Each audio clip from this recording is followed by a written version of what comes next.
This is your chance to hear it, so let her tell it. People on the streets say Sabrina speaks. Tune into the show, she will let you know. Tell all your friends and family.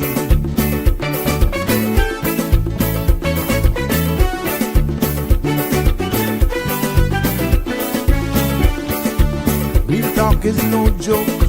You get the news straight up from grassroots and concerns. You need to hear with some people gone.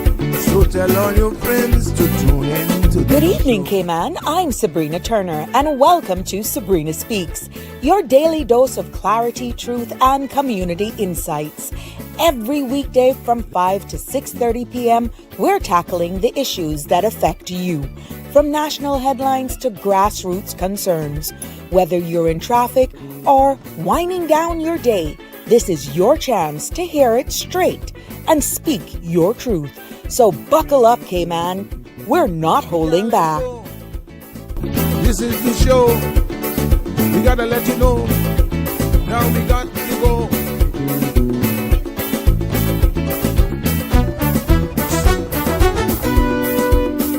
And now here's Sabrina.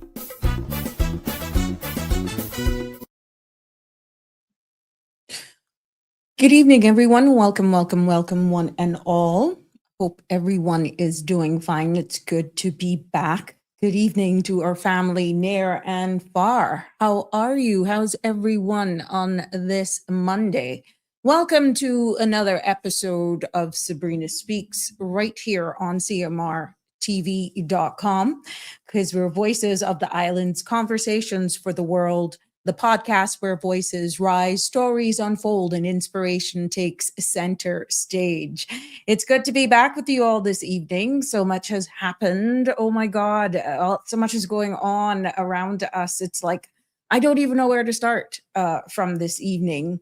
But one thing, for me, I keep it real. I keep it honest. I do my best to keep it informative and educational. And this episode will be no different, not at all. So please get comfortable. Definitely, I encourage you to lock in 345-936-8255 in your phones. You could WhatsApp me. You could join me on a live call, because I love to get your feedback. Your participation is key as we continue to build, empower, encourage, and educate each other in this space. Yes, because I want you as well to join in on the discussions. I'd like to hear from you, and as many of you as possible, because definitely your feedback and your participation is really what matters, because it does carry weight. Yes, yes, yes. But, this episode, this evening, Cayman, I want to keep it real with you tonight. And I will do my best, as I always do, in doing that. Because right now, like I said, there's been a lot going on. And what I'm seeing and the feedback that I have been receiving in the past couple of days is that I could only boil it down to this. Exactly, hence the episode title for today. We're standing really and truly at an immigration crossroads. And the way it's being handled, from what I'm seeing, and I'm paraphrasing right now from some of the conversations that I've had, is just not confusing. It's just not frustrating. It's exhausted is what's being described. All of those received from families. It's exhausting for businesses, for long-term residents alike. And for Caymanians who are feeling like they're watching decisions about their country being made in back rooms and very little participation or even inclusion of them. And here we are again, because there's another amendment has dropped and the regulations are still out for public discussion from the one that was passed in Parliament just before the Christmas holidays. And we see where it's making the headlines that the March 1st rollout has been pushed back. And once again, the public needs to be consulted, or I'm getting that appetite that the public is feeling they want to be consulted. So people are tired. Businesses too are getting a bit frustrated. And so are you, Caymanians. You're almost confused because every rush law, every delay, every unexplained change doesn't just affect paperwork. It affects people. It affects one's even mental health. It affects emotional stability. And it affects whether families can plan, whether businesses can hire, whether workers feel secured, whether Caymanians themselves feel respected in their own home. And let's talk about the look it gives us as a country, because when laws keep changing almost without warning, little to no warning, when fees are even about to change without validation or after the fact, when the public is left in the dark, it almost feels, it makes us look unstable. It makes you, the people, feel ignored. And it chips away at trust that is already fragile. Some of you say to me, and I quote, immigration is not a game. It's not a formality. And I'm actually quoting. It's not something that you rush through Parliament and hope nobody notices. Because what we're seeing here is that immigration is identity, and it's belonging, and it's the future of our islands. And from what we're seeing with the proposed bills and more amendments, which that's good. It is good. But then you see the delay, you see the withdrawal, you see the lack thereof of participation, inclusion. That, my friend, sends another message. And that's where we're taking it from today. I will do my best to share the screen with one of the latest bills that are in circulation, if you even knew that. And I will break that down for you tonight because we're going to talk about it. That is my duty to deliver it to you, because a lot of you didn't even know that this one was actually in circulation because it was gazetted. But I will be opening the lines because I want to hear from you about this. But welcome one and all, for all of you who are just joining us. And today's episode is Cayman, Immigration Crossroads, Rushed Laws, Delays, and the Growing Lack of Trust. Yeah, that's what I'm feeling. That's what I'm getting back. But ladies and gentlemen, the content you're about to hear, including any discussions or opinions from myself, guests, and or participants, is intended solely for general informational and entertainment purposes. It's not a substitute for professional legal, medical, or financial advice. So I encourage you to consult with a qualified professional for specific concerns. Bridge Media Limited and all its affiliates disclaims all liability on any decisions or actions taken in reliance on the information presented. 345-936-8255 is the number to call to be a part of this conversation this evening, and we love hearing from you. But before getting into the substantive episode today and our title as it pertains to the new bill that's in circulation and even some new fees as well, we're going to do the comparison for you. Hopefully we'll be able to cover it, and if not, we'll do a continuation tomorrow. The weather, as you can see, has rapidly changed from around 12 o'clock today. But thanks to the Cayman Islands National Weather Service, this is a synopsis for our weather leading tonight and into tomorrow. The synopsis calls for a cold front that will continue to affect the islands, becoming stationary east of Jamaica by Tuesday morning. A rapid increase in winds and seas are expected as a result of this frontal passage. Northern and westerly swells are expected alongside below average temperatures, especially overnight. A marine watch is in effect. A strong wind advisory is also in effect, as strong gusts winds are expected. Now, satellite imagery shows widespread clouds over the Cayman area associated with the frontal boundary. The forecast for tonight calls for occasionally cloudy skies. Temperatures will fall near the mid to upper 60s. Winds will be north to northeast at 20 to 30 knots with possible higher gusts. Seas will be rough to very rough with wave heights of 8 to 10 feet. Swells are expected along the northern and western coast, and a marine watch is in effect. A strong wind advisory will also remain in effect for tonight. Tomorrow calls for occasionally cloudy skies, and temperatures will rise to the low to mid 70s, and winds will be north to northeast 20 to 25 knots. Seas will be rough with very rough heights, wave heights of 8 to 10 feet, gradually subsiding to rough to 6 to 8 feet by tomorrow evening. Swells are expected again to continue along the northern and western coast, and a marine watch will remain in effect. Now, the strong wind advisory will be discontinued later tomorrow afternoon. The tides for this evening will be a low tide at 8:39 this evening and a high tide at 4:14 a.m. tomorrow.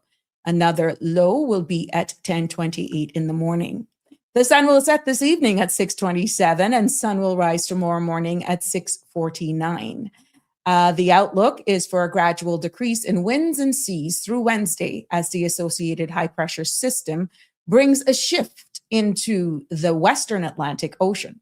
Now, the Marine Watch will be downgraded to a small craft alert from late Tuesday, with a further downgrade to an advisory through Wednesday morning. So there you have it, ladies and gentlemen. That is the weather forecast for tonight into tomorrow, thanks to our friends over there at the Cayman Islands National Weather Service.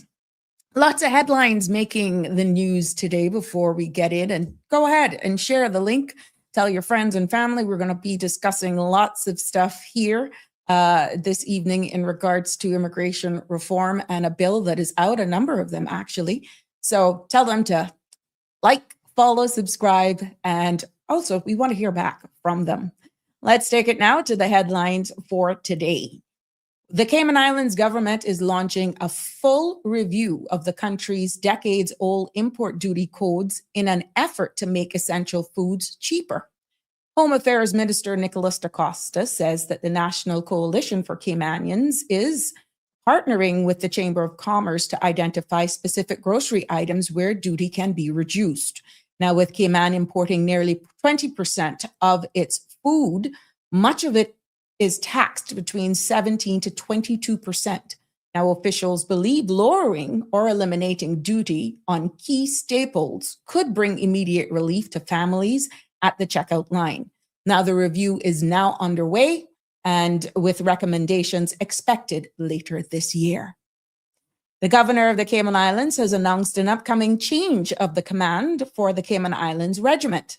Lieutenant Colonel Roger Carter will formally hand over leadership to Colonel Graham Muir in a ceremony scheduled for March 26, 2026. Now, Colonel Muir, who has served as deputy commander, will assume full command as the regiment continues to expand its role in disaster response, national resilience, and community support. Governor Jean Owen thanked Lieutenant Colonel Carter for his service and leadership, noting that the transition marks an important milestone in the regiment's development. Now, under Section 5 of the Cayman Islands Defense Act, the governor is the one legally responsible for appointing the commanding officer of the regiment. The Defense Act is part of the governor's constitutional responsibilities. So this isn't a political appointment. It doesn't go through cabinet or parliament. The governor has full authority to appoint, promote, or change the regiment's leadership as needed. Now, a delegation of the United Kingdom parliamentarians wrapped up a week-long visit praising Cayman's financial regulation, biodiversity efforts, and world-class facilities. They also expressed support for Little Cayman's bid for World Heritage status. We'll keep you updated on that progress as well. Now, Cayman's expat workforce is rapidly changing. A new analysis highlights a major demographic shift in Cayman's expatriate workforce over the past decade, with significant implications for labor planning and permanent residency point system.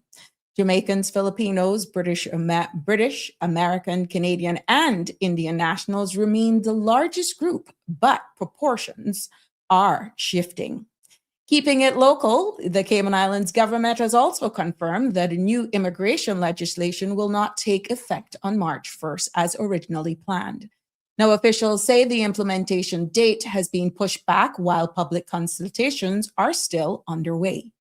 And additional feedback is being gathered from key stakeholders. The delay means employers, workers, and residents will continue operating under the current rules until the revised regulations are finalized. Now, the government has not yet announced a new start date, but says the extension is intended to ensure the legislation is properly reviewed before being enacted. And while government works through delays in the wider immigration legislation, another major update is on the table, this time involving the fees to immigration services.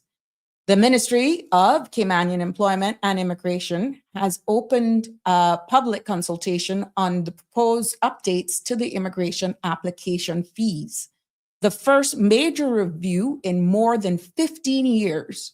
Now, under the proposal, work permit fees will remain unchanged, but several new and revised fees are being introduced for specific immigration services. Now, the changes are outlined in the draft Immigration Transition Fees Regulations 2026, which the ministry says reflects Cayman's growing population and the rising demand for public services and infrastructure. Now, the consultation period runs from February 19th to March 5th, 2026, and the public is encouraged to submit feedback before the deadline. And yesterday, the Cayman Islands bid farewell to the late Member of Parliament, Austin Harris, as funeral services were held in his honor. Now, family, friends, and colleagues and members of the wider community gathered to reflect on his years of public service and his dedication to the people of Prospect and the wider Cayman Islands. Now, let's take a look across the region today because several major stories are definitely making headlines. In Jamaica, security forces continue intensified operation in several parishes as government pushes ahead with the new anti-crime measures. Officials say additional legislative changes are being drafted to strengthen the country's response to gang activity. Over in Trinidad and Tobago, the energy sector is in focus as the government signs new gas exploration agreements aimed at stabilizing long-term production, and officials say that the deals are critical to protecting the country's revenue base and future output. In Haiti, CARICOM leaders are renewing calls for transitional political agreement as the country faces worsening gang violence and deepening humanitarian challenges. Now, regional partners say that the situation remains one of the Caribbean's most urgent cries. Now, meanwhile, in Barbados, they are preparing for a major tourism push ahead of the summer season, reporting strong visitor arrivals and launching new marketing campaigns to maintain momentum in key markets. Let's turn our attention now to Mexico. That's heightened security measures and ongoing cartel-related violence are beginning to impact travel across the region. Now, airports in several Mexican cities have increased screening and police presence, leading to occasional delays for travelers connecting through major hubs like Cancun and Mexico City. Tourism officials across the Caribbean are monitoring the situation closely as disruptions in Mexico can affect flight schedules and regional travel flows. Now, there you have it. That's the headlines that are making Sabrina Speaks News this evening. Thank you for your feedback on this segment as well. They are greatly appreciated. It's good to be back with you, as I say, on this fine Monday, starting it off with the winds that came in this evening. Hi, Donnie. You're the first to actually comment this evening. It's good to have you here. Hey, how you doing? Good evening to you as well. Damian Henry is definitely in the house too. Andrew, how are you, my dear? Good to have you back. Even Miss Barbara G's in the house. Thank you for definitely coming on the show. Connie Bonnie is in the house, and the boss is viewing. Oh my God, I don't care what y'all see. She's still the founder. It's good to have you joining. Yes. Hi. Good evening, Marshall. How are you, my dear? You're commenting early. I'm going to get into this line by line, and I'm going to actually share the screen with you. Your comment says the ministry should have thought about the consultation period before. Now they're looking crazy. Beautiful weather. I agree with you, Jimbo. It is beautiful. I'm loving it. I just wish it could go on for a little longer. But apparently this is going to be out of our area by Wednesday. And guess what I see is in the forecast for next? Dust. The Saharan dust is definitely up next. So I feel sorry for everybody who actually has serious sinus issues. And because, now we have to contend with that. Whether or not this is going to be the last cold front for this winter season, who to tell? But definitely forecasters are showing that it's going to be changing. So we're going to expect warmer, more humid temperatures, drier spells. It is that time of the year, but it will be accompanied by some strong, strong Saharan dust. I see you, Connie. You got to big him up. What, are you trying to make me feel bad or what? I don't feel no way. I don't feel no way. Let's get straight into it. It's 521 345 926 8255 is the number to call. Just in case you weren't aware, what I'm going to be doing right now is going through a proposed bill and breaking it down for you, because I'm getting a lot of you did not realize that there was a further amendment to the Immigration Transition Amendment Act. And you're like, what are you talking about? I got it. I'm getting that feedback. There is a Immigration Transition Amendment and Validation Act of 2026. That is the short title for this one. And pretty much that's breaking it down. Let me do it for you here to break that down exactly what that is. I will share my screen with you.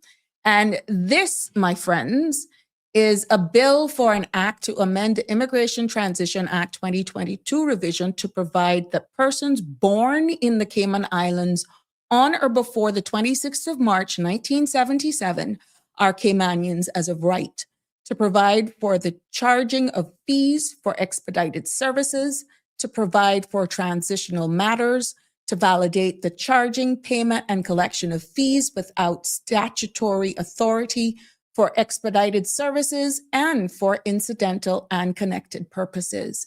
Now that's a lot. That's why I am going to be going through this section with you line by line, and I will share the link below with you as well if you want to actually follow along with this as well. So let me do this for you. Let me do this for you. Let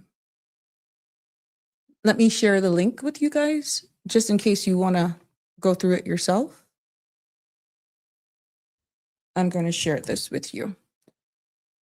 So tell me if you get that and make sure it works. Yeah. All right. So it is not a large document, to be honest with you. It's pretty a short document, and I will be going through this. I will not be reading word for word in order to get through it, in order for us to get through. But I will be going through the 7 clauses that is going to be making this amendment. And pretty much in the short title of this bill that is right here, it tells you what is actually going to actually change. So here we have another amendment again that is out for your feedback, that did not, or probably was not addressed or thought about in the big amendment that was done and passed in the floor of Parliament. Bearing in mind, for full disclosure, what was declared with the public is that was the first of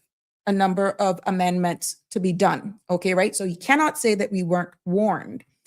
And what I'm seeing with this is that this is trying to clean up some of who calls themselves ghost Caymanians, as what this is actually saying. Remember, we had a slow uptake in persons applying for the ID. Maybe this is a way to try and actually clean that up a little bit. I don't know. My job here, my promise to you, is that I'm going to take you across and let you know what is being presented, okay, in this. So what we're seeing here is that the plain language and explanation, and I'm going to do this at a higher level for you, and I shared the link, so hopefully you can follow along with me as best as you can, okay? The first part of this is just pretty much saying what the law is called, and that is quite uniform on every piece of legislation, okay?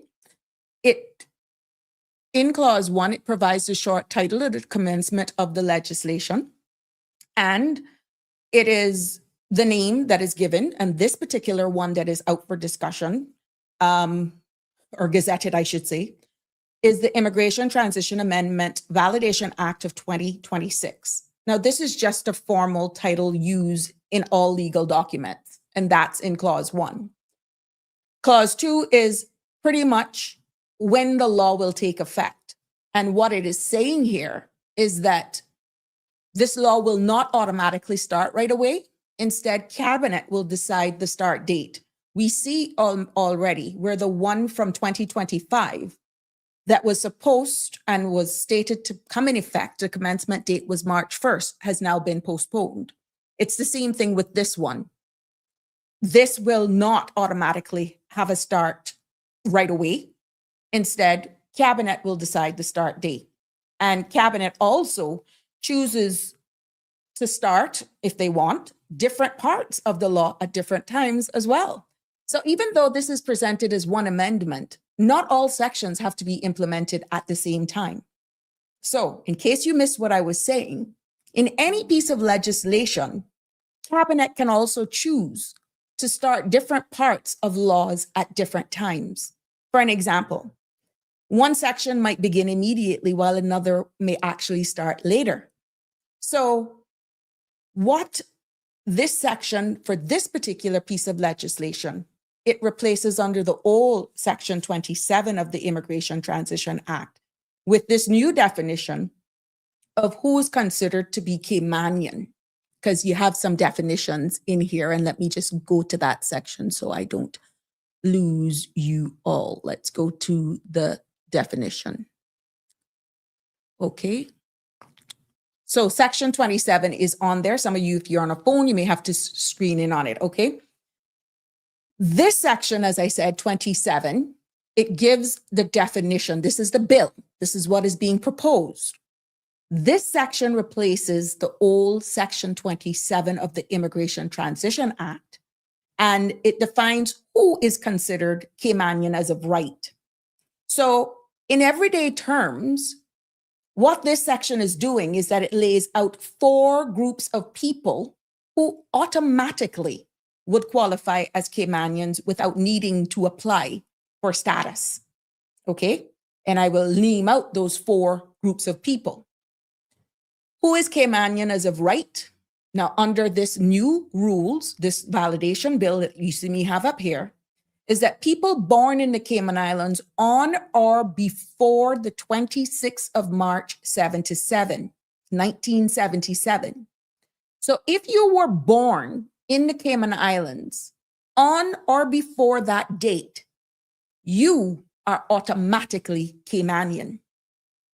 Okay?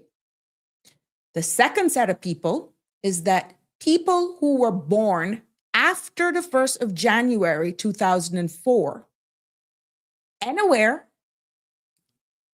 if at least one of their parents was settled in the islands and was Caymanian at the time. That's the other set of persons. So it doesn't matter if the child was born in Cayman or overseas.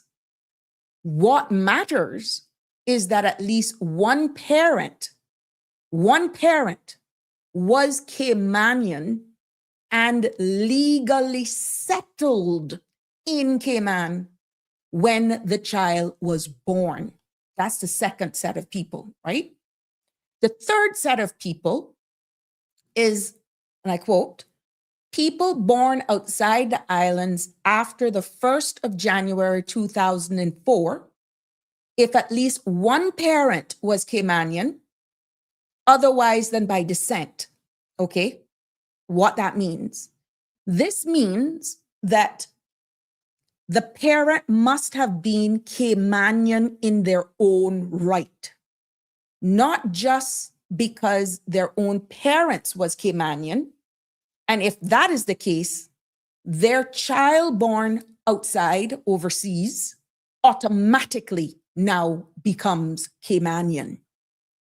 And the fourth set of people that would automatically be Caymanian, if this goes through as being presented, is that anyone who gained Caymanian status under Section 21 of the old immigration law, that's back in 2015 revision, or any earlier law that gave similar rights, this still recognizes them as Caymanian as of right. So anyone who was granted status before this, nothing changes. So what this actually does, what they're trying to do here, it's clarifying who is Caymanian as of right. Now, if you remember a lot of the discussions, Danny keeps putting out that question, is it Caymanian as of right? Is it Caymanian as of right? What this amendment is trying to capture and give clarity is who is Caymanian as of right, okay? The bill, in conclusion, updates the law so that these persons are automatically Caymanian. And for those of you who may have missed it, anyone born in Cayman on or before the 26th of March, 1977 is one set. Second set, anyone born on or after the 1st of January, 2004, inside or overseas, if at least one parent was Caymanian and settled in Cayman at the time, they're automatic. Third set of people is anyone born outside of Cayman after the 1st of January 2004, if at least one parent was Caymanian, not just by descent, okay? Anyone who became Caymanian under older laws that granted similar rights. So what is being proposed here is that this section is trying to clean up confusion about who qualifies automatically. Do you think they got it? What's your takeaway? It would be interesting. Your feedback is welcome, but let's continue. You have also Section 3. Section 3 that talks about express of fees. And I'm just going through it very quickly for you because I can take your questions and your comments afterwards so that we can give you in layman's terms what this substantive bill means, because it's that important. Bearing in mind, some of you are already confused. You're like, but this was already done. No, it's not. This is another amendment. But where's the regulations from the first one that was passed in 2025? Soon come is all I have to tell you, all who are asking me that question. Soon come, okay? I don't know. I can't answer that question because that has been deafening. The silence on that has been deafening. I digressed. Let's continue. What part 3 of this, that it on the screen, it says, the Principal Act amended by inserting after Section 71A the following section. And this is as it pertains to express fees. What this section does, here we go. This is a brand new rule, my people. This is brand new to the immigration transition law. And what this section does is that it explains how expedited service, express services as we call them, that is anything that is faster processing immigration applications will work, what people must pay, and when refunds are not allowed. So what this Section 71B means, in layman's terms, is that the government can fast track processing of immigration applications, okay? That government department. And what this piece of bill, this law will be doing, it allows regulations to be created that lets people pay extra to have their applications processed more quickly. Now, this extra charge is called the express fee as we know it as. Now, you still have to pay the normal application fee, but this express fee is on top of that regular cost. Okay? Now, some will say, am I getting value for money? Are they going to speed it up? Are they going to implement processes that is going to give me value for money? Because there's no sense of me paying these express fees and I'm just waiting a long time. It's like, really, what am I paying for? We have to, let's give them time, okay? Section 2, that is still on the screen, is that it says no refunds for express fees if delays are caused by legal or administrative requirements. Heard what I said? This section 2, it's on your screen. And the key point here is that even if someone pays for an expedited service, they will not get a refund if the delay happens because the law requires extra checks, the regulations require additional steps, the application needs further review, meaning it could be deferred for whatever reason, if there are legal proceedings or obligations that must be completed before a decision can be made. So in other words, we don't want anybody thinking that because you have the funds at your disposal and you pay or you opt to pay for express services, that it means you're going to get approved. You understand what I'm saying?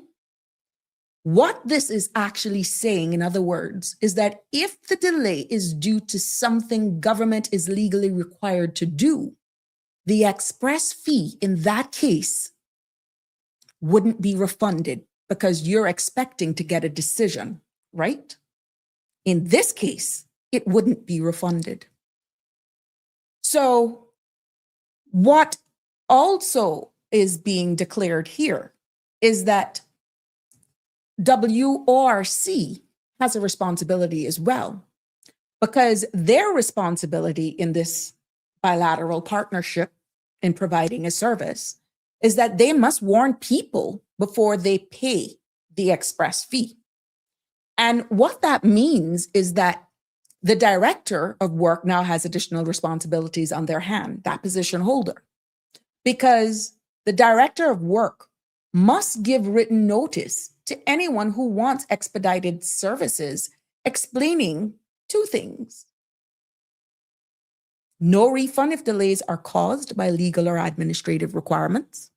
And people must be told that up front. And they wouldn't get their express fees back if it's delayed due to required checks and these legal steps, as I alluded to earlier.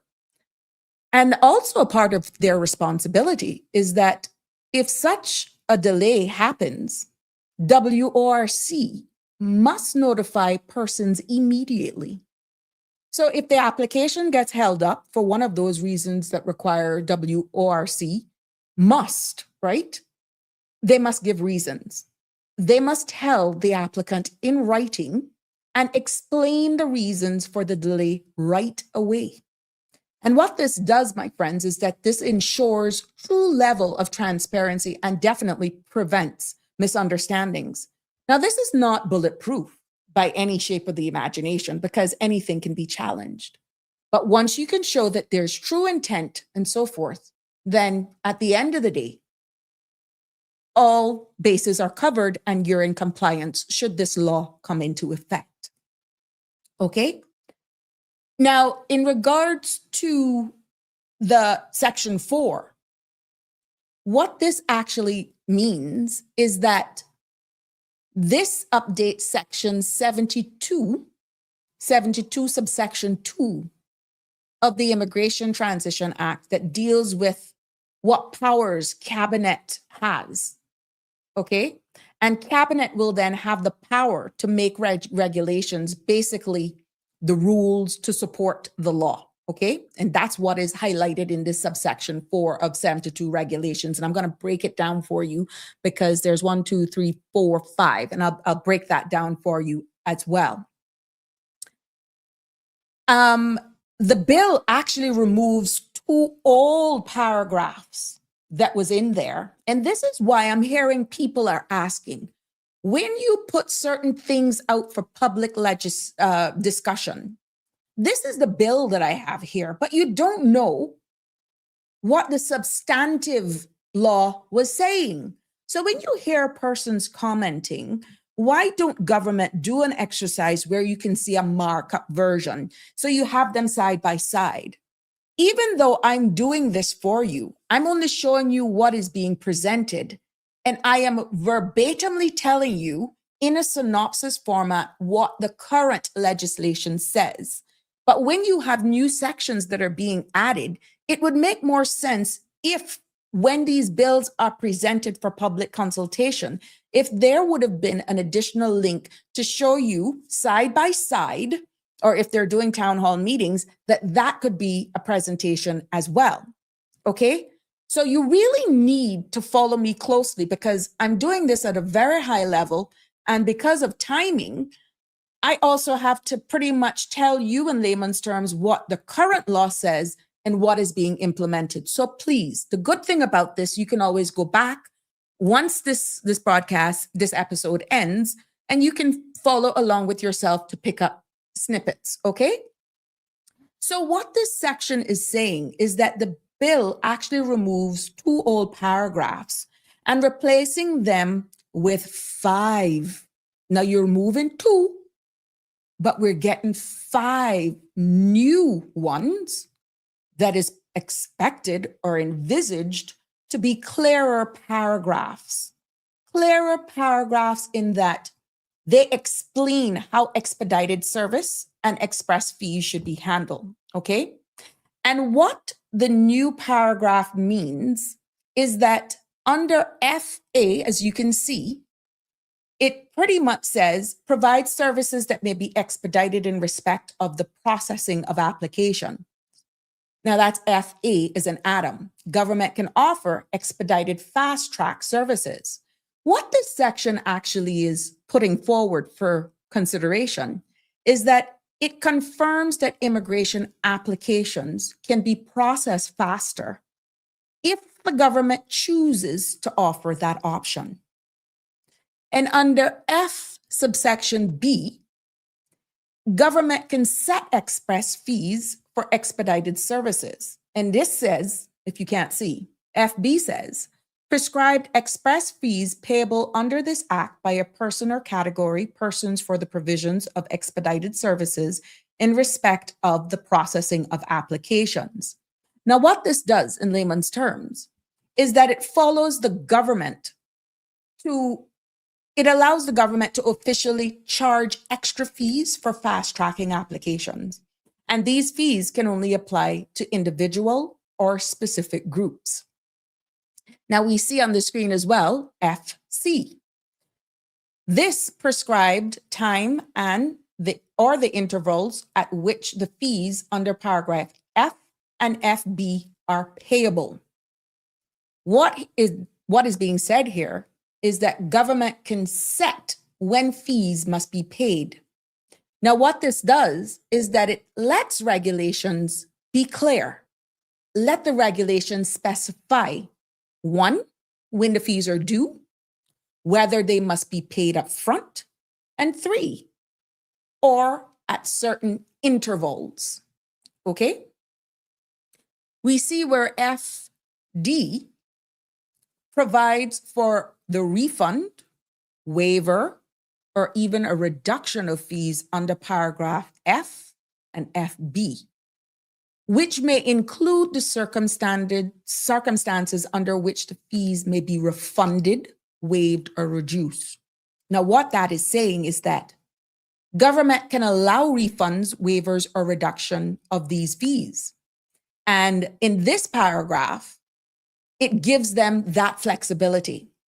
It also allows the regulations to explain when someone might get a refund, when some fees can also be waived, and when fees can also be reduced. So it is clear here, you may have had 2, but there's a total of 5. And let's go down to E, where it says, provide for an exemption from the requirement to pay fees under paragraph F and FB, which may include the circumstances under which the exemption may be granted.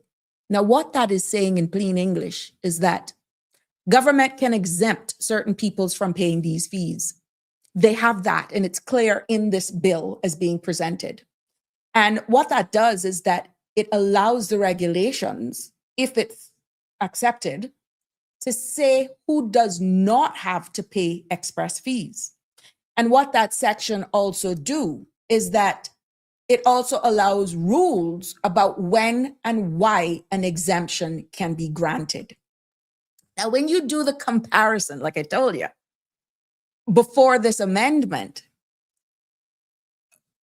under the existing 72.2, paragraph FA and FB already mention expedited services and fees. But what had happened was it was very limited and didn't lack detail. It left a lot to be desired, a lot to be challenged. And what is being proposed now is that they're somewhat closing the gates and making it more clear, hopefully, okay? And the current law does not clearly spell it out. Like, it doesn't spell out when fees must be paid, when refunds or waivers apply, when exemptions apply, and so forth, or even how these rules should be structured. So I can see what they're trying to do here, because the current law mentions expedited services, but it really does not provide a full framework for how it should operate. So these amended changes, even though they're repealing the old two sections, it is replacing them, as I went through line by line, with more complete set of rules that hopefully will add clarity, more structure, so that government and all of those persons who are using the services that falls under this law can offer expedited services. They can also charge fees, set up a payment and all that sort of stuff, and also be able to allow refunds or waivers. So in bottom line, I think what they're trying to get here is that it makes the law a little bit more transparent, also gives them flexibility, and hopefully better aligns with how expedited services actually work in practice. Okay, so let's see what is going to come of this section. Before I go into section 5 that has further transitional matters, because there's 7 sections, let's take this call. Good evening, caller. You're live on Sabrina Speaks. What's on your mind? Hi, good evening, Auntie Sabrina. How are Hey, you? I am fine. How are you? Better now that I'm here. I got beat up for the past couple of days, but I thank you all for your understanding. What's on your mind? No, I'm just trying to follow along, right? Because I looked at the right. So just correct my understanding, right? So okay, so if you were born in Cayman on or before the 26th of March, 1977, you're Caymanian automatically. That's what right? this is proposing.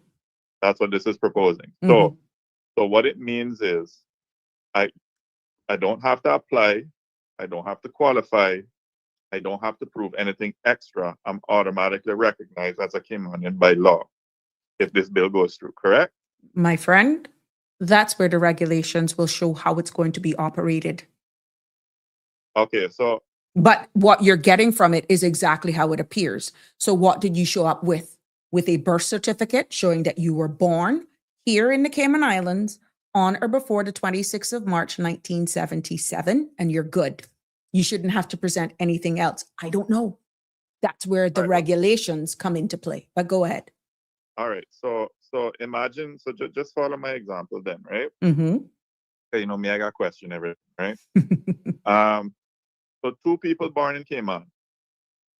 You have person A who's born on the 25th of March, 1977. Mm-hmm. But then you got person B who's born on the 27th of March, 1977. right? Mm-hmm. So under this bill, person A would automatically qualify, but person B might not. Person B will not qualify. It's not no Will not might. qualify. So It's not no might. just that It's specific. It's hard and fast. If will not. you Okay. are born on or before March 26th, 1977, automatic. If you are So- born on the 27th of March, 1977, you would not be captured.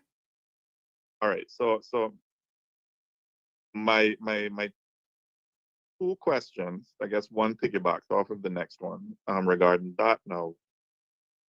Number one, why that date? What changed around that date? I can't speak on Because behalf of the government, to be honest with you. And I think that's where the public consultation and clear dialogue will come up. But this is a reflection of what is already in law. And I feel that it is when the Constitution, back in the early days, I would have to go back to my notes, and I promise you I'll bring it back. I gave a definition of what was trying to be clean up then under the old Caymanian protection law, and we were trying to grow our people yet preserving Caymanians as of right. And I feel that a lot of people were so disgruntled about this that it's constitutional, and it is trying to clean up a lot of what happened from decades ago that was not addressed. And there are a number of people I know back in, memory serves me well, 2005, maybe 2006, there was a cleanup exercise almost appearing to be like an amnesty, where it had persons born between whatever date in 1984 and bringing them up to whatever time. Don't quote me on the dates, but immigration had embedded in law where persons had a specific period of time, no questions asked, as long as you were proving that you were born here. And I think it goes back to 84. And that cleanup exercise, for some reason, was unheard of. There was no PR around it. Of course, we didn't have social media back as vibrant as it is now. And I stand to be corrected only for the purpose of this forum, not speaking on behalf of any member of this government or any government before. This is really trying to cover the ghost Caymanians. okay. Because many people feel insulted that they have to apply to be here. But it goes further back than an application. It has to go back to days when we were trying to do what was in the best interest of our people, that dates back to exactly the 70s under the Caymanian protection law.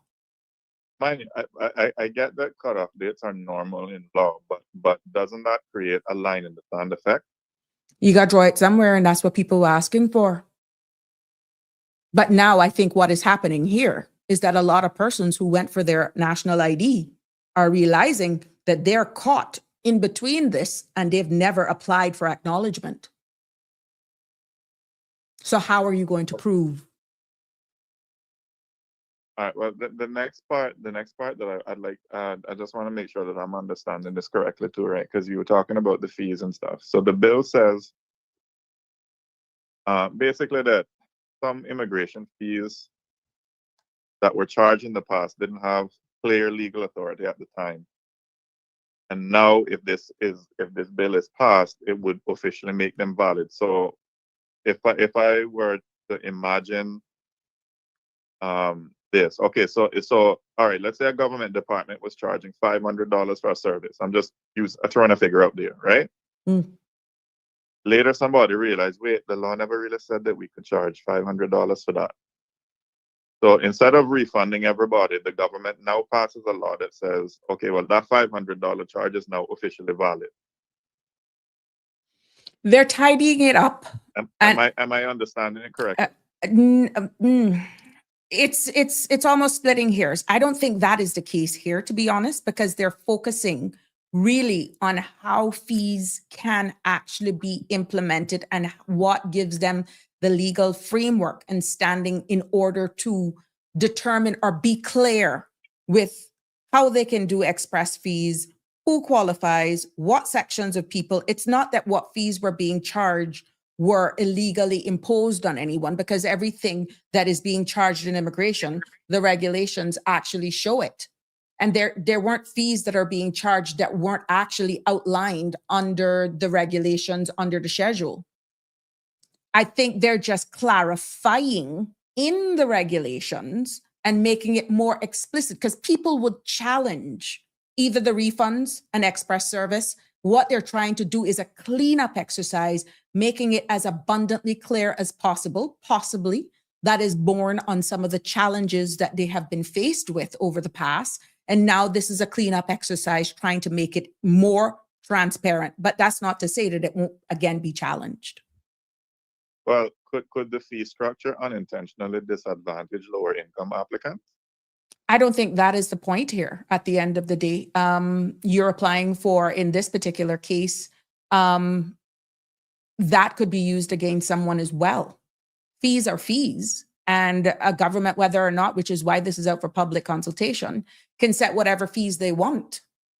They're not thinking about your financial standing at that time, which is why, if you noticed, and that is another section, the transitional fees one, they have a lot of the fees there that actually is free for status under grounds of, let me try to get this one up. This one is the draft one that's also out. I'm going to have to go back into this tomorrow. This one is the new law. It says the general fees proposed, and some of the status fees on the grounds of that have to go to the board are nil, nil, nil. See, we have it here: spouse of civil partner of Caymanian nil, surviving spouse of a civil partner for Caymanian who has not remarried or thing, that's all nil. So there's a lot. I'll go into more of this for you tomorrow. I haven't read through the whole thing. Yeah. I'll go through this because I wanted to, this other one is more substantive because we have a little bit more time on that one with the fees. But this one was substantive because this is really trying to capture a lot of the ghost persons. People felt like this country has turned their back on them, and persons who have applied for PR or persons who are married to Caymanians that got status by way of grant through a board has more say than somebody who was born here, be it to one or two Caymanian parents, but because they were born between these particular dates, they have to apply for it. They're like, what a slap in the face in my own country. And I think this now being automatic is really a way of saying, I'm sorry, this is how we're going to try to clean it up as best as we can. Again, I can't speak on behalf of the government. That should be covered in their public consultation or town hall meetings if they have any. Okay, I'm listening on. Thank you. Thank you. I'm hoping that you all are following along. Thank you. The phone lines remain open, but let's turn our attention now to section 5, as I promised. That is, it says 83 section, amendment of section 83A, further transitional matters. Okay. This section deals with transitional matters. Basically, it's a cleanup thing. This is pretty much standard.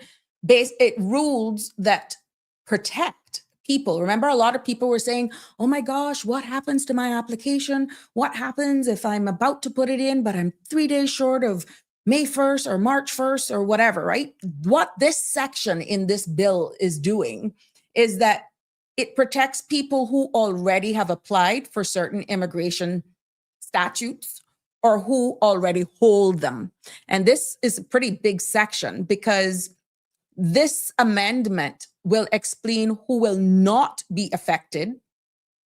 Listen, this is answering questions to all of you that were asking of who will or will not be affected by the changes made in the 2025 immigration amendment law, and specifically to section 28(3) and 4 of that law.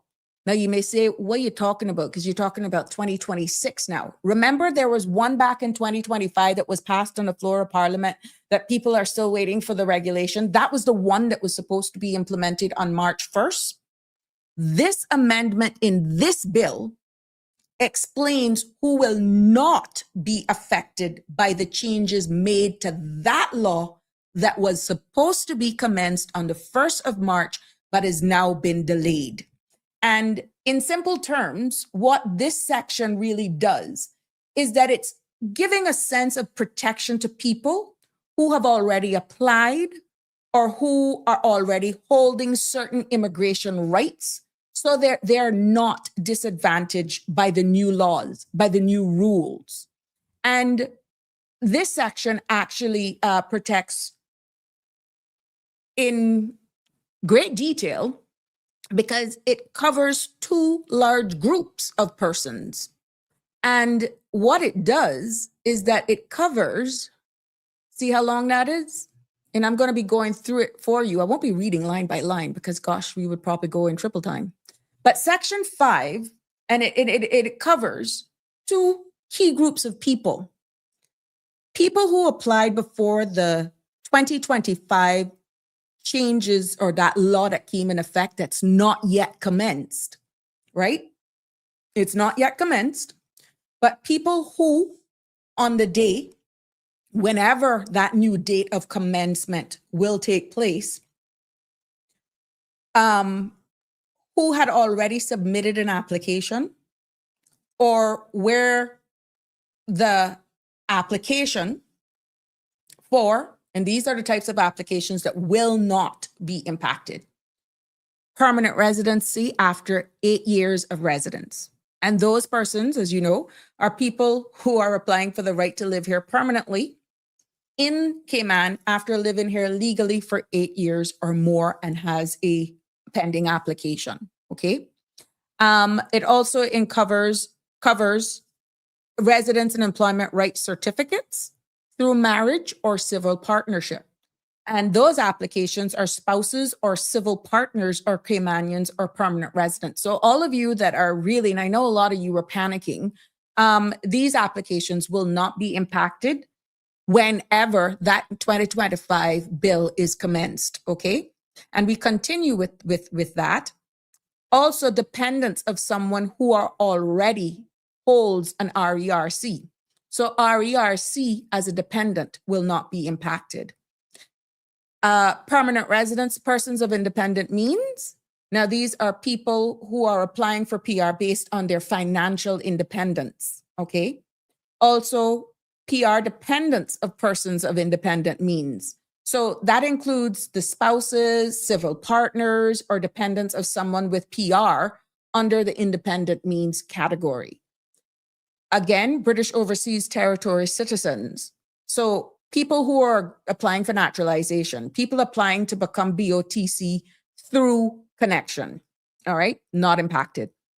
And being added as a dependent to someone's RERC, whether it's a child, children, dependents being added to parent or guardian's RERC, those pending applications will not be impacted. Now, people who are also applying for permission to stay under immigration, like permission to reside permanently, that is 111 subsection 4 or 4B. That is leave to remain under the Customs and Border Control Act. So you realize where we're dealing with WORC, and then you're also dealing with a separate department, even though it's immigration, it's two different sections. Anyone who's waiting for that authorization to remain and reside, possibly go to school for an outcome of a pending application, they will not be impacted either. This also will not impact asylum applications for dependent children. And that is children under 18 who may be applying for asylum as dependents of someone granted leave to remain. So someone who's granted permission already to remain here. And what's an important condition is that their protection, listen to this, only applies if their application is approved. Yeah. So you're not only protected by the transition rules if your application is eventually approved. If it's denied, then you do not get the benefit of transitional protections. You don't get grandfathered in under the old rules either. And you don't get any special considerations. And you're treated as if transitional protections never applied to you. So what it means is that you're only good unless your application is approved, because the protection is conditional, what is being proposed here, and you only get it if you win. If you're not actually approved, you get nothing at all. So this is a very important detail, because these transitional protections are usually meant to shield persons from sudden rule changes, which it's doing while their applications are being processed. But what this bill is really saying, you're only protected if you are eventually successful. And that means that if the rules change while you are waiting, you might be protected, but only if your application is approved. There's a reason why I'm being repetitive. There's a reason for that. And I can understand why some of you may worry, because it does create a level of uncertainty. Because people may think, so I'm protected, but oh my gosh, that's only if I get approved. What happens if I'm refused?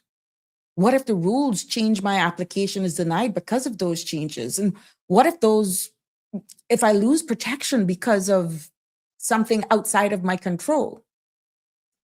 And then the other question comes up as to whether or not there's fairness. And should the transitional protection depend on the outcome? Or should it protect everyone who applied under the old rules, regardless of approval or denial? My friends, that's where you seek legal. Nothing is bulletproof, and any and everything is really and can really be challenged. But here's the bigger issue. It is the principle of things. And this kind of clause is exactly why public consultation is essential. Inclusion, clear explanation, side by side. Because without clear communication, without clear consultation, feeling as though you're a part of it, people don't get to ask questions. People don't even get an opportunity to seek clarity here, unclear or unfair wording. And people don't get to understand how this would affect their lives. And they don't get to point out any unintended consequences. Yeah.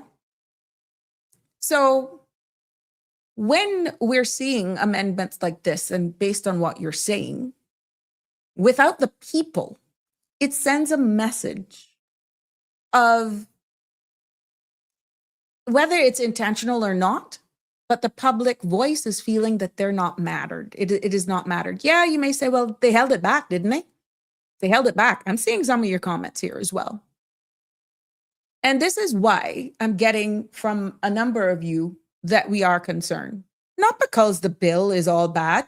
Not because anyone is saying that immigration reform isn't needed, but because respect for the people requires full transparency, clarity, and inclusion in the consultative phase. And right now, people are getting the feeling that respect is missing. That's the feedback.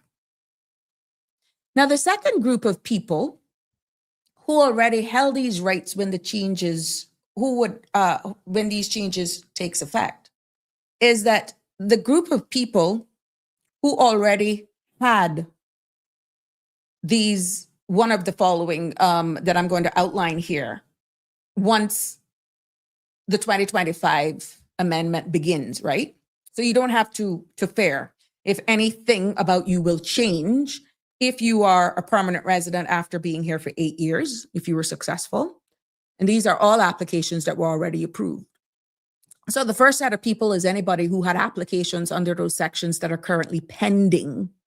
And then the second set of people that it will not affect is anyone who was granted permanent residency for being here on the grounds of residence, RERC through marriage or civil partnership, residence and employment rights certificate as a dependent, permanent residence for persons of independent means, permanent residence of dependents of permanent residence of independent means, BOTC through Cayman connection, British Overseas Territory citizen through Cayman connection. If you were already listed as a dependent on someone's RERC, if you already gotten permission to remain and reside, let's say work or go to school in accordance with section 111 subsection 4 or 4 subset 4B, and or if you are the dependent children of asylum applicants. Now, these people, these persons will keep their rights and will not be affected should, if, and when the new law of 2025 that was supposed to come into effect on the 1st of March, whenever that comes into effect, this bill is saying those two groups of people will be protected. So this is basically a grandfather's clause. They're making it clear. You would have heard Danny, you would have heard Mr. Belika, you would have heard myself saying, what happens? What happens? Is this, where's the grandfather clause? This is pretty much just making it clear that if you've already applied, the new rules wouldn't suddenly change the requirements for you. If you already hold a status, the new rules would not take it away or change your conditions under which that was granted. Let's say your children dependents are protected, especially in asylum and residency cases. And for people in the middle of the process, they won't be penalized because the law changed after they have applied, like the rules of the game have changed. These are some of the things that we pointed out just before the Christmas holidays when the big debate was on. And really what it is, it's about fairness and continuity. And I would also add in there that it's about transparency as well. So what that is actually saying, and subsection 5.5, I will go into that.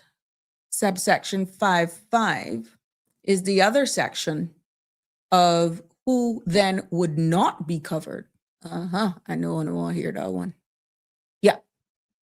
Now, what this section is clearly defining under this bill is that it will make explicitly clear who is not covered by these transitional protections in the previous clause as I outlined there. So in other words, what this section, it explains which persons will not be grandfathered in under the old rules. And it includes also a separate rule about refunds and express that covers under all of that, right? So subsection 5, as you see me have up here at the very bottom of the page on page 13, and then it goes into page 14. This subsection 5.4a, 4a, 1a, it says, protects people who applied for permanent residence after 8 years of residence. But subsection 5 says some people are excluded from that protection. Who's excluded? Anyone on the date that this 2025 amendment takes effect who applied for certain certificates under section 37(1)(a) and B. And these are 4 categories, and I will explain them to you. Permanent residents, persons of independent means, including high net worth individuals, retirees with substantial assets, investors, property-based residency categories. Subsection B, it actually says permanent residents under the older laws, similar to 37(1)(e). And what this means is that if someone applied for PR under an earlier independent means category that is similar to today's section 31B, they are not protected by the transitional rule. So, meaning people of dependent means residency They're not covered by the ready holders or PR. But this subsection 5A excludes certain people from that protection, like I said. And anyone on the date who already holds these certificates, and that's looking at the persons of independent means categories, they're not included. All right? You may ask, well, why? Why are they excluded when they have to pay so much? Remember, under the current law, an approval fee for persons of independent means for a 25-year certificate was $25,000. Now it's $50,000 under the new fees, and we'll go through that tomorrow. But what is being put forward in this bill is that the government here is trying to draw a clear line between permanent residency earned through living here and contributing in the Cayman Islands for 8 years. And they're trying to draw a clear line and distinction between permanent residency obtained through financial-based categories, and that is your independent means.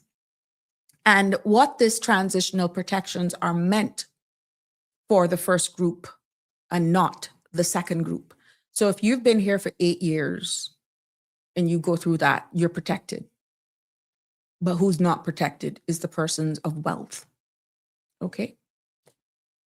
What we actually see under 3 is that refunds for express and temporary work permits, this is a separate rule as well. And if someone paid an express fee to fast track a temporary work permit before the 2026 amendment takes effect, any refund that may be entitled to will be handled as though it was under the 2026 amendment and not yet come into force. So what that really means is that the new 2026 rules about express fees do not apply retroactively to a temporary work permit applications, and refunds for those fees must follow the old rules and not the new ones, okay? When you compare that to exactly what was in the old law and what is being proposed right now, what the current law of today says under the section 83A, if you're able to dig it up, is that the transitional protection exists for people who applied for or already hold certain immigration statutes. However, what this current law does not clearly, it does not clearly exclude independent means or holders from protections. And the current law also does not address how express fees or refunds should be handled for temporary work permits when the rules come into effect. It's not clear. So I think what the caller was alluding to is exactly that. That very clear. But again, I'm in no position to speak on behalf of the current government. But in short, the current law is broad and some categories are not clearly separated. And what this new law will be saying is that refund rules for express fees are not explicitly covered. Good evening, caller. You're live on Sabrina Speaks. What's on your mind? Yeah, good evening, Sabrina. This is Roy from West Bend. Hi, how are you? Hi. If I only have a moment, but this conversation, in my opinion, seems a little superfluous.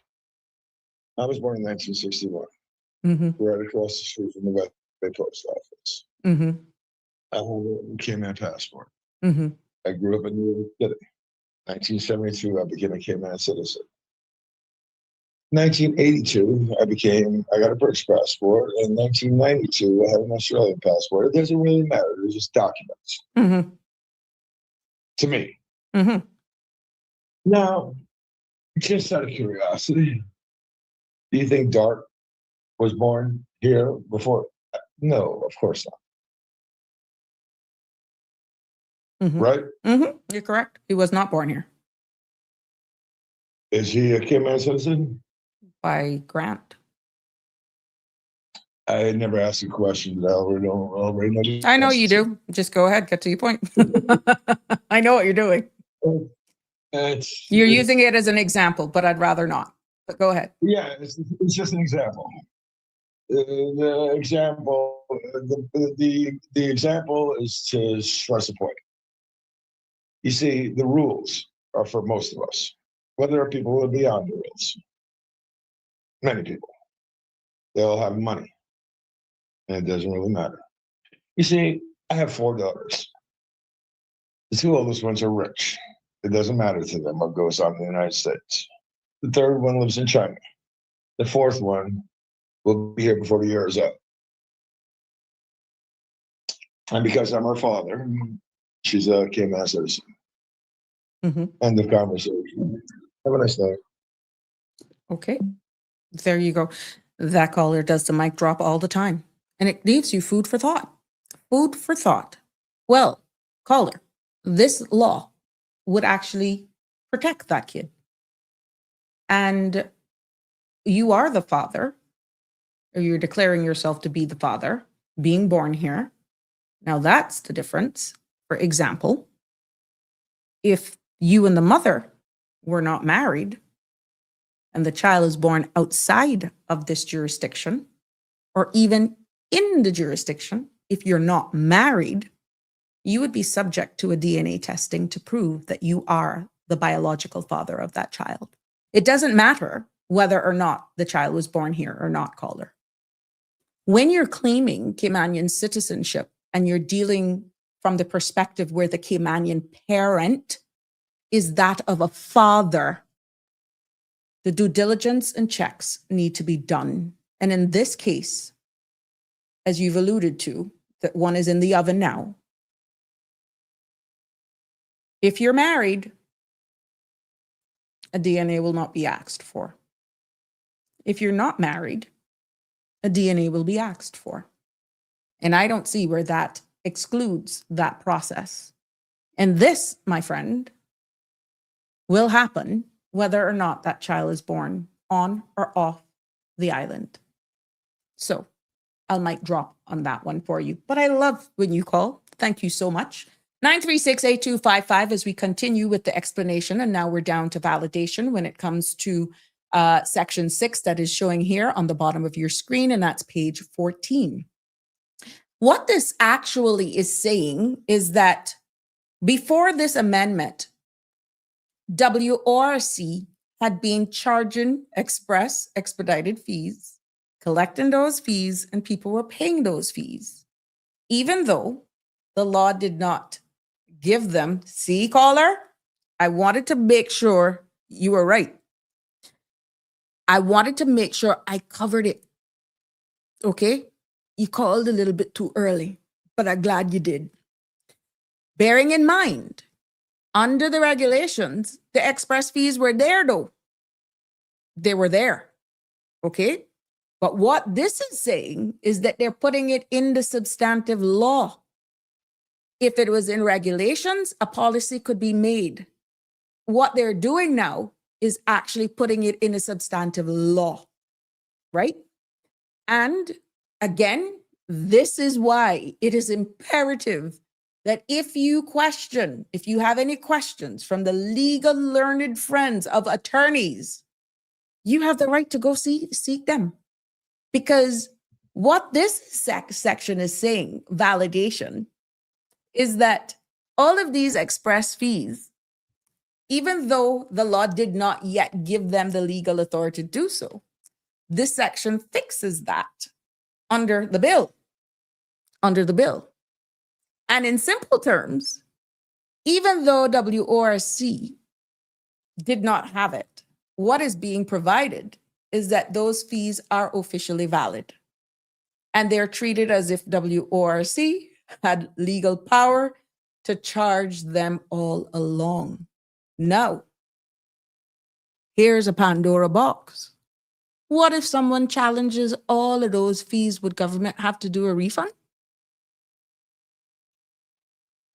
Hold on. Don't drop the gun. Section 2 here says, my dear friends, Section 2 of that says, people cannot demand refunds on this basis that the fees were charged without legal authority. because WORC cannot be accused of acting unlawfully for collecting those fees. So I'm quite sure someone could stress test it if they have the funds to play along, but at what cost? What it is actually doing here, my friends, is that it's closing the gap between past practices and the new law, because I'm quite sure it has been challenged, may not have made headlines. And what this section 3 and 4 creates legal authority for these express fees to be added. And this sections ensure that everything WORC did before those sections came into force is now retroactively legal. You may say, well, what unfairness is that? Don't shoot the messenger. Don't shoot the messenger. You have the right to ask your elected representative why it works here and don't work for other situations. And I'm quite sure there's a plethora of examples that are out there that you may actually have those questions for. But why this is important is because without this validation embedded in this bill, and now you can understand why there's an urgency possibly to get this, as it is alleged before the next sitting of the House, is maybe because of this very same section here. Because without this validation, WORC could face legal challenges. And people might argue they deserve refunds from past decisions that could be questioned. And what this clause actually prevents is all of that from making the past fees legally sound.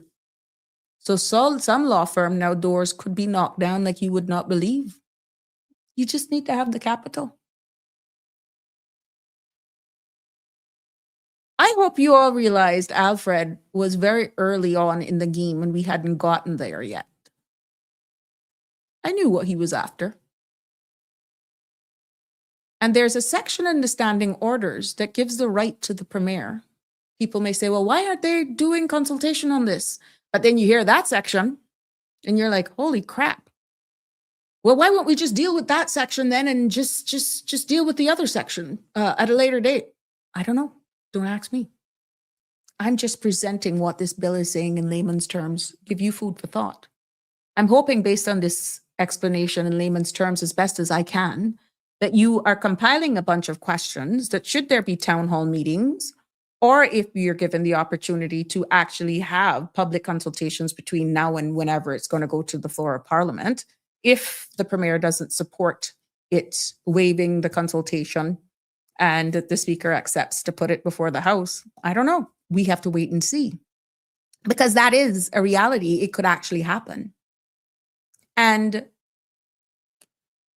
this clause, actually, this validation, as simple as it may be, prevents all of that making the past fees legally sound. Because under the current Immigration Transition Act, there are no legal authority for work to charge these expedited fees. And any fees collected in the past were technically not authorized by law. Now, they could have been in the regulations, which I alluded to. It could be a policy decision, but it doesn't go that it can't be without being challenged. And what a mess. There's a word that Siobhan used. What is a papa? If people actually now start saying, I want my money back because I was disenfranchised. I had to wait and the law stated this and I got that. And yeah, right now, the gate is wide open for legal challenge. Now, the Act does not contain any validation clause under the current law to protect WORC or even confirm that those fees were lawful. So what this does is that this creates a legal risk. And the amendment, what it does with this amendment that is being proposed here is that it retroactively legalizes all of these past express fee charges. And in layman's terms, that is that it declares that all express fees charged and collected before Section 3 and 4 or in accordance with that, come into force are now valid. And that also it even treats those fees that if they were always lawful, even though the authority didn't exist at the time, the amendment actually protects that or pretends that it did, right? And you may say, what a bunch of foolishness. How can that be legal? That's why it's out for public consultation. Maybe this is setting precedents for something else. Who's to tell? And what happens here is that people can't argue that the fees were invalid or unlawfully collected once this is actually made into law. So the overall effect is that this validation section, it cleans up the past, prevents legal challenges, and aligns past practices with the new legal framework. Yeah, that's what it actually does. And this bill also, it goes into section 7, and I'm pretty much going very good here. I didn't expect to get through all of this. But yeah, what section 7 of this bill that is out for public consultation right now is that it is subheaded orders to determine by court order, by court not affected, right? What this is saying in simple terms is that this particular clause in this amendment, even though section 6 validates all past express charges by WORC, it does not undo or override any court decisions that were already made about these fees. So you see, what you didn't know, you know now. Yes. In other words, if a court has already ruled on a case involving express fees that were charged without legal authority, that ruling still stands. And what is happening here is that the government cannot use the new law to cancel, reverse, or even ignore the court's judgment. So if you're fortunate enough, remember now, this is just a bill. This is not yet a law. And they're asking for your feedback on this. So what this really means in section 7 is that the law can validate past government actions, but it cannot erase or change what the court has already decided on. And my friends, this actually protects the independence of the courts. And what it also does, it adds another layer of fairness for anyone who's already won a case. And at the end of the day, you should really be happy because it matters that without this clause, right, the government could be seen as trying to wipe out past court rulings by retroactively legalizing these fees. So it's a cleanup exercise for that. And that is pretty much what this bill is presenting. Which part really hits you the most? I know it's a lot to digest. It's a lot to absorb because, and my apologies if I can't have two screens where you could see one section of the law, the old one and the thing and the new proposal. But really and truly, the overall effect of this particular section, it validates past fees but respects the authority of the courts, and it avoids legal conflicts and maintains fairness. So what's your take on that? This is obviously a cleanup exercise, and I will try to go through some of your concerns or questions. The phone lines are open. We have approximately half hour left. And yes, I'm seeing it here. That's why we need to read a red line document. I tried my best with putting the substantive bill as to what is being proposed to be changed. And I said that at the beginning, that people are asking for a red line document. And what that means is that if this particular bill that I have up here and I've went through with you page by page from start to finish, line by line for what it all means, if this was put out as is, and then another link to show you what the original law says, it may actually make more sense to you because it's easier digested. Or even in this document, put in brackets what this current law says and what this new proposal is saying.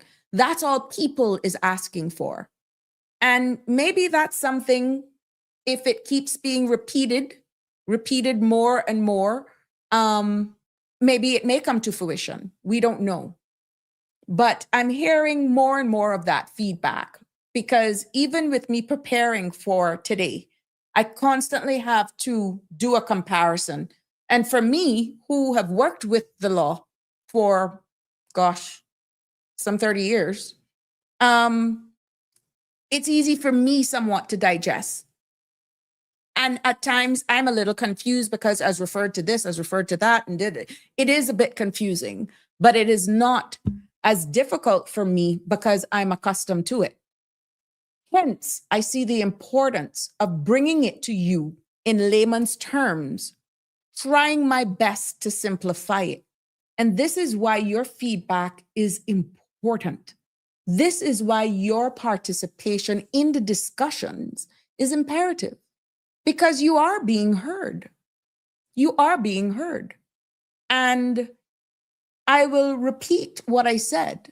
This is not pointing any fingers at any legislation, at any administration. These have been things that have tried to be updated, tried to be addressed, going back to the 70s, the 80s, the 90s, and here we are in 2026. And the good thing is, laws are not designed to remain static. Thank God you can do amendments, but who has the political will? And that political will is one thing, but participatory democracy, inclusion of all sectors of society, will be the winners of any substantive legislation changes that impacts every individual in any country. And you get pushback, you get resistance when people feel that they don't matter. It's been a tall mandate of this administration and even previous administrations to deal with immigration reform. Not one person can deny that. But it's almost as though with certain discussions and the feedback that I'm receiving is that people are feeling sidelined. And we can all win if more consultation, inclusive, participatory is done. Some may say at the end of the day, well, if we had to do everything and include and have to go to the public for everything, we wouldn't get anything done. Oh yeah? Don't do it anymore. Don't do it, and you will see exactly what will be your fate. That's just facts. 4 years may seem like a long time, but it really isn't. And you can see based on how we're seeing the results. And this is by any means, no means getting after anybody. I see by the comments here, and you can see them yourself. The blame game is over. We're trying to do it. We're trying to get it right. Is it perfect? No. Can we get there? Maybe not. But without inclusion, and this is going to require bipartisan participation, meaning even the opposition is going to have to take their time. They're going to have to be on the ball. They're going to have to read every bit of legislation and be able to explain it to their constituents. Yeah, everybody has that responsibility. Because this, even though at the end of the day, the government, the sitting administration does hold the numbers, meaning there's not enough people in the opposition to abstain, not support, that at the end of the day, this would not still be passed based on the numbers game. So whether or not there was something that I shared here today with you, easy or that you are not pleased with, or you require more context from where and why, where it's coming from, that's for your leaders to explain. I can't answer that for you. I'm just actually putting forward in layman's terms what is being presented. Now it's for you to contact your representative and ask those questions. Some of them may be bigger than even you may think of, because it goes down into a rabbit hole. Yeah, we don't know. But you can't say you didn't know that this one now exists. And I actually shared the link there with you. There's also another one with the fees. I'm going to share this link with you all too, so that tomorrow when we go through the immigration transition fees, that you all are up to speed with that for me, so that you can take a look at it. Was that the one that I shared earlier on? Did I share the fees, or did I share this law? Okay. Anyhow, if I repeated it, I'll just post it. This is the fees, and I want to go through this tomorrow evening with you. The new proposed fees as well. That was a part of my news headlines for this evening. And it is a PDF document. It's an easy read, so you can go through. And that, my friends, shows what they're being proposed. It has in that fee structure, residency certificate for commercial farmhands. Now, this is the regulations, right? The regulations for fees. This is the operational arm of how a particular part of the law will actually function. You all are asking, where's the operational arm of the substantive big law with, I think, 37 changes? I stand to be corrected. That one, how that will actually work. And this one, I think I have this on the screen for you. Yeah, here it is. This one, my friends, this shows the permanent residency fees and what the new fees will be like. The issue fee based on your income. When I did a comparison to this, those fees did not change. It's in the middle of your screen under section 22. You know that there's a filing fee, there's an issue fee that's based on your income, your annual income.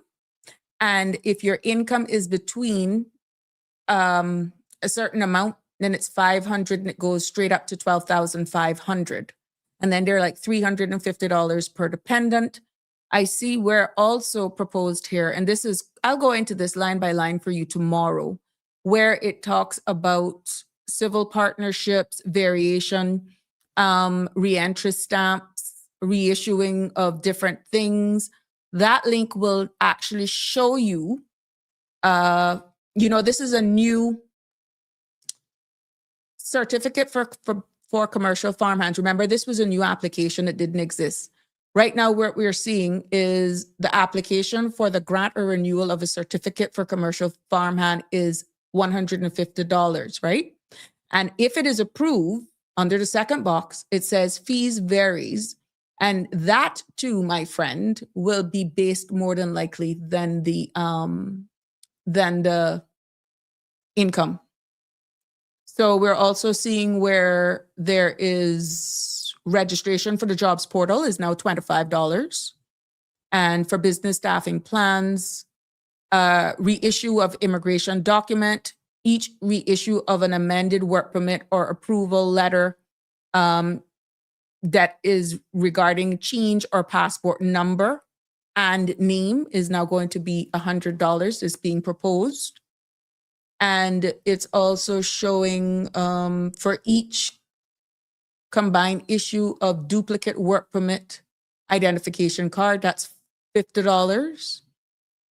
An issue duplicate for a certificate of right to be Caymanian is $75. Issuance of a duplicate RERC certificate is now $100. And you have different fees here. Duplicate certificate for special caregivers is $75 that's being proposed. And then you have the miscellaneous fees. Issue of reentry stamp of $50. A copy of a document is $20. fee for an appeal against a decision made by the officer or WORC is now $100.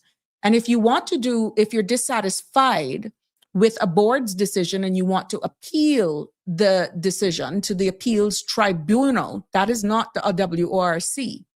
The fee for appeal to Immigration's Appeal Tribunal used to be $1,000. It's now $3,000 that is being promoted, that is being proposed. And in this document, it actually goes through, which does not impact, as the minister says, the actual work permit fees. So the actual work permit fees remains unchanged. So this is not a real long document. It's 14 pages, 15 pages. Oh, yeah, it's not a long document. We can go through that tomorrow. Then you got the business visitors work permits. Application for a business visitor permit is now $500. That is being proposed. And so, yeah, we can go through this tomorrow if you don't mind. And we will definitely be breaking this down, because even dependent fees for substantial business presence, it's $3,000 per dependent per year. And if it is approved, it's $3,000 per dependent. The issue fee for residency certificate for substantial business presence now is, if it's approved, it's $12,500. And the application fee for that is $1,000. Now, you were hearing about the independent means as well. For persons of independent means, application for certificate of persons of residence, persons of independent means is $500. Yes, here we go. And the issue fee for a certificate of permanent residence for persons of independent means, I quoted a wrong fee, but here it is. It's now $200,000. Yes. The issue fee for a certificate of permanent residence for persons of independent means is now $200,000. And for each dependent, it's $3,000. And for each dependent fee per year, it's $3,000. So that is the one for independent means. The direct investment one is the $50,000. So there we go. Application for certificate of direct investment is now, the filing fee alone is $1,000. And based on the certificate of issue of the certificate for direct investment, so if it's approved, it is $50,000. Those are the fees there for that. Permanent residence, resident employment rights certificate.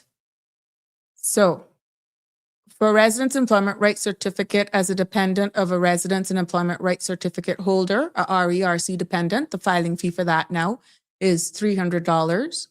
The issue of residence and employment rights certificate as a dependent of a residence and employment certificate holder, it varies based on the earnings. So if your income is $20,000 or less, approval fee is $500. And if it's between $20,000 and $40,000 per year, it's $1,250. And then that goes straight up to $12,500. Now, applications to vary for a variation of your residence and employment rights certificate now is actually $500. So yeah, there you go. Permanent residence for spouse of Caymanians. Application for RERC certificate for a spouse of civil partner or permanent resident holder. As I said, that's $300. So yeah, we'll go through this tomorrow if you don't mind, because time will not permit me to go through this. And I want to make sure that I'm able to present this to you. But this, my friends, is another piece of document. As you can see, there's a watermark across this that says consultation draft, which means this is not in law yet. It is not in law yet. This is what is being proposed, and they're asking for your feedback and for public consultation to weigh in on this. So we're seeing where the surviving spouse or civil partner of a Caymanian. Applicants for a residence and employment rights certificate as a surviving spouse or a civil partner of a Caymanian is $300. If it is approved, it takes the same precedence as the 8-year PR, where it's based on your income. So if you have $20,000 or less, it's $500. And if you make over 150,000 or more, it's 12,500. So there you go. The filing, you know that there was a section where it says filing of an annual declaration by a person granted the right to be Caymanian. Remember now, for anybody that is granted Caymanian status under the new 2025 law, when that becomes effective, they have to file an annual declaration. Right here at the very top of the screen, page 6, that filing of that declaration will attract a $100 fee. Yes. And also, right to be Caymanian at the top, it says an application to the Director of Work for the right to be Caymanian after the age of 18. So that is these applications that go to the board, those applications that used to attract a $250 filing fee. What is proposed in this now? It is $1,000. And if that application is approved by the board, that will have an approval fee of the $1,000. So that remains unchanged because it was approved. And then we're seeing where the application for acknowledgement of the right to be Caymanian by confirmation is $0. Application for the right to be Caymanian by cabinet is now attracting a filing fee of $1,000. That, my friends, did not attract a fee before, or if it was $250. And then if it is approved, if your status for the grant of the right to be Caymanian by cabinet, if it is approved, that is now being proposed to attract a fee of $10,000. Okay. We're seeing where the application for the right to be Caymanian on the grounds of descent is $0.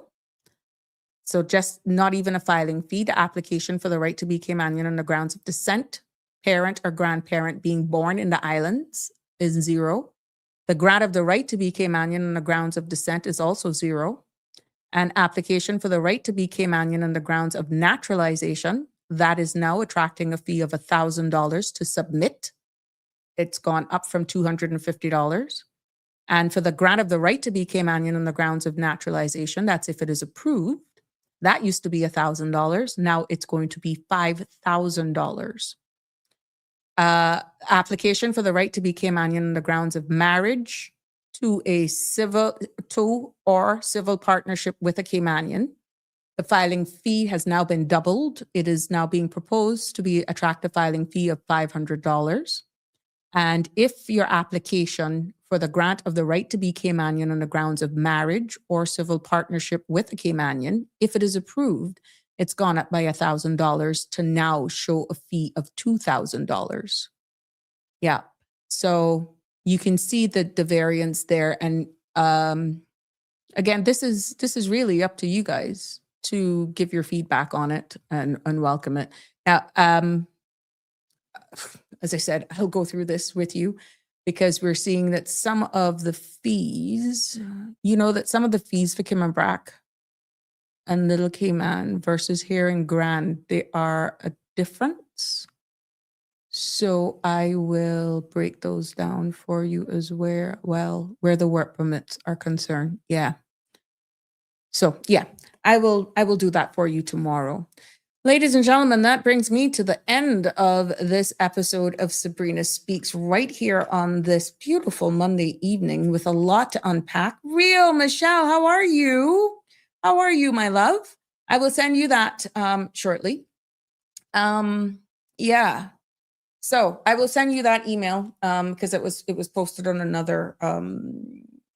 Yeah, I'll message you separately. Okay.